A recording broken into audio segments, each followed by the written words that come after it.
Hey guys, welcome back with me again in this channel. On today's tutorial, I'm going to show you this biting glasses hack tutorial in Dress to Impress. So if you want to add some serious main character energy to your next DTI look, this biting glasses hack is the ultimate power move. Equal parts cute, sassy, and totally unforgettable.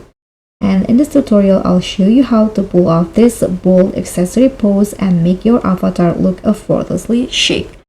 So this is the biting glass effect, and let me show you how you can make this using the adjustment feature. So in here, you just need to put on any glasses that you want. So here, I'm putting on this one. And after that, you can use the adjustment feature and follow my settings in here. So for the position, lower the X to 35, the Y 32, and the Z 28. And here's for the rotate X 48, the Y 67,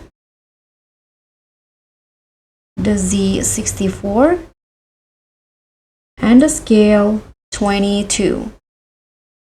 And just like that, you'll get this biting glass effect on your avatar. So that's pretty much all. I hope you like this hack. Don't forget to like, comment, and subscribe. Also click on the thanks. Bye.